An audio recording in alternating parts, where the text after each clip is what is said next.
What's up? My name is Kamal Akeel, and today I'm going to show you guys how to disable your traction control, like stability control, and your ABS, all by just disconnecting one sensor. I like to drift this thing and do donuts and small burnouts and stuff like that. So if you're like me, when you start your car, you probably do the same thing every time, which I don't ever drive the car without pushing this button right here, which is the VDC off button, which I think VDC stands for like vehicle dynamic control or something like that. But anyways, I always turn that off, and you'll see the VDC light, which just came up really quick there, go off. But what I found or noticed is just like when I do like donuts or just try to drift in circles or even around a corner, I feel like the car is like fighting back. And then I almost went as far as thinking something was wrong with my rear diff, just because it felt like it wasn't locking up both rear wheels. So then, upon further research, I just found out that when you do push the VDC off button to turn your traction control and everything off, it only disables it about like 70% is the number I see a lot. Sometimes I'll see like the marks my car leaves, and I'll only see like one tire mark, so it wasn't like locking up, because I guess the car is still trying to straighten itself out even when you have the traction control off. So anyways, what we have to do to disable all that is disconnect the G or yaw sensor. So basically it's located like right here under all this. So I'm gonna show y'all how to what you need to take apart to get to it. And when you do disconnect it, what you're gonna see is you have that like slip light that comes on here sometimes, and then you have the VDC light, which will turn off when you push the button, and then also you'll have your ABS light over here. So when we disconnect that sensor, all those lights will just stay on all the time. One thing I did see online is that if you do want to make it so you can turn that on and off without having to take everything apart every time, you can like wire in a switch, which I've seen a lot of people do pretty cool ways. Basically, I looked up the wiring diagram, and there's like an orange wire that goes to it. That's your 12-volt supply. So you can just cut that wire and splice in two new wires that go to a switch, and you can just be able to turn that on and off without having to take all this stuff apart. I thought about doing that, but every time I get in my car, whether I'm planning on like drifting it or not, I always turn the traction thing on or off. So for me, I didn't want to like spend extra money to do that. The first thing you're gonna need to do to get to the yaw sensor is you gotta remove your shift knob. And if you've never done this before, it's pretty difficult because Nissan puts Loctite on the threads from the factory. And the first time I did this, I actually got a blister on this hand in the middle just because it took so much force to get it off. So the first thing you need to do is actually pop up this trim piece here. Should just pop up on either side. And so basically, I'll just show you how to do this if you've never done it before. You're gonna need some vice grips, because the fact that this is on here so tight, when you try to twist it off, it's not even gonna wanna budge really. It's just gonna be twisting the whole shift knob and the shift rod itself coming from your trans.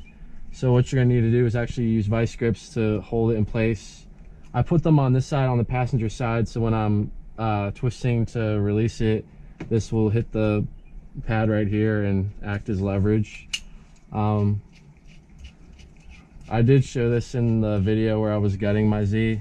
That was the first time I removed it, so this will be the second time, but which I could probably do it without this maybe at this point, but I'll still just do it this way. Yeah, this comes off really easy. Doesn't even this doesn't even really help for that, but just wanted to show y'all in case it's the first time you're removing it. So once you get the shift knob off, there's this little washer here. Just make sure you don't lose that. Because if you tighten this down without it, it might, I don't know, you might not need it, but I've never put it on without it. It has a little bevel on this side, so it goes on one way. But anyways, just make sure you don't lose that. And once you get that off, this will come off. And next thing we gotta do is just take off this piece, which it's one whole piece. There's just a bunch of Phillips screws. You've got 2 here, which we'll start with those. And then you've also got one under here where your ashtray is. So if you just remove your ashtray, you'll see another screw right here. And then there's 2 more screws, which these are on the side, on the left and right. So you're gonna have to probably move your seats around to get to it. And you'll see this one right here, and then there's one in the exact same location on the opposite side.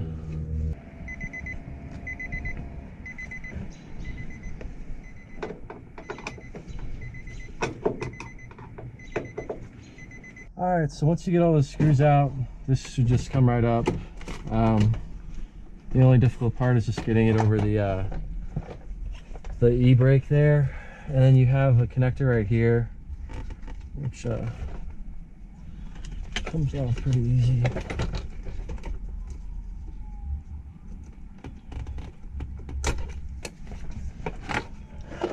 We can remove that. And then you'll see right here is where your the yaw sensor is. Looks like to remove it, there's just two tabs you push in on either side.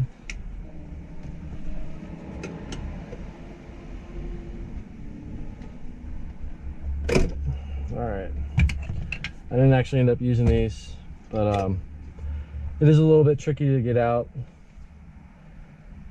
But if you wanted to do that thing where you wire in the switch, you can see here you have that solid orange wire. That's your 12 volt supply to the sensor. So that's the one you want to cut and splice in a switch to. So there's some electrical tape on here. I'm just removing it. I was trying to tuck the sensor under here, but there's this metal piece actually where this harness clips in under the carpet right here. So I was just gonna like zip tie it back here, just so it's not really flinging on anywhere under here. So I'm just looking under here to make sure where I zip tie it, it won't interfere with anything under here. And it looks like where this will be right here. That's where that one screw went. So we have space where I guess it'll just be right around here where I zip tie it there.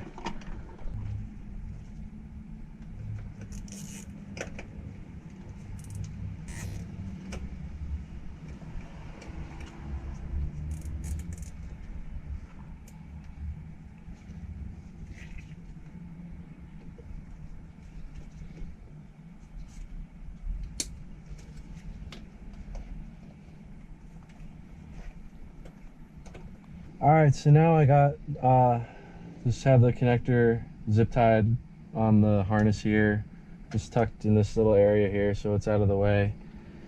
So now we can just go in reverse order how we took everything apart and put this back on. I guess at this point, if you wanted, you could turn on your car and verify that the stuff's off, but I'm sure it will be, so I'm just gonna go ahead and put this stuff back together.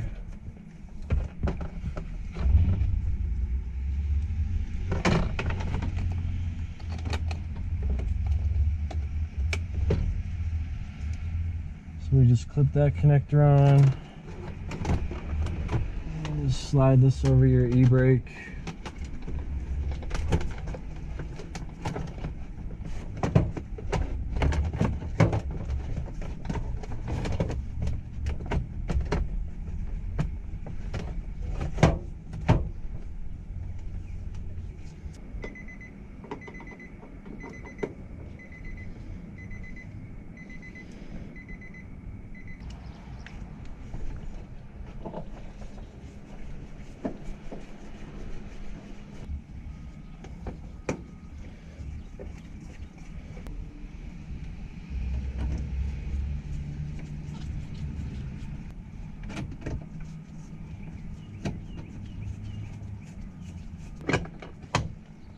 far as this.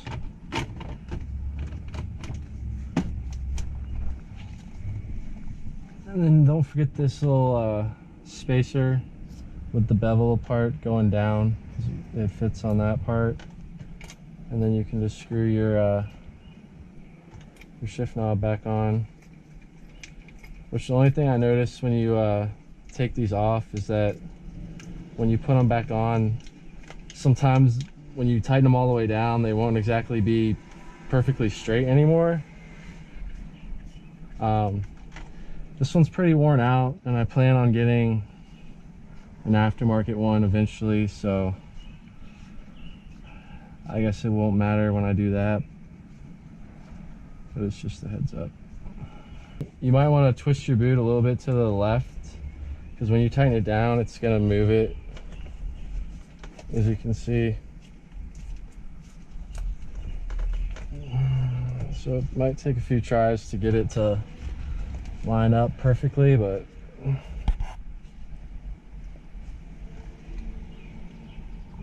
that's what I'm saying. See how you can tighten it past where it was. So it's kind of annoying because if you want it straight, it won't exactly be on there like super snug, but nonetheless it's on there. And then I guess if you really don't care, you can just tighten it down past the center point. So then obviously the last thing we'll do is just turn the car on to verify that it actually worked. At least now we have our traction control and stability control completely off. As far as ABS, there's not really sure why that's not off completely, but from the research I did, a lot of people said you would have that light off, but then there was a lot of people that also said they didn't have their ABS light go off. So it might be something where it varies from model year to model year. Mine's a 2004, so I don't know if maybe the later model years need the yaw sensor for ABS to work, and maybe that's why it shuts off for those. But if you got a 2004, you might still have ABS working with the yaw sensor disconnected. So I actually made that video a few months ago, but I just wanted to make a short clip kind of just saying like before and after how the vehicle handles, and it actually made a bigger difference than I thought it would. Even, you know, so when you're drifting through a corner, I mean, I feel like I have way more control of the car just with any steering or throttle input. It's definitely doesn't feel like the car is fighting me back at all, and it's just way more predictable. Even if you just do like hard backcountry driving, I think you'll definitely feel a difference doing this. And the cool thing is that if you do it the same way I did, it won't cost you anything. Which if you do want to go the way with wiring in the switch, that's fine too. But honestly, since I've done this, I've never gone back in there to plug it back in because I haven't had a reason to. So yeah, I would definitely recommend doing that if you want to feel like you have more control of your Z when you're driving it. Thanks for watching, and I'll see you guys soon.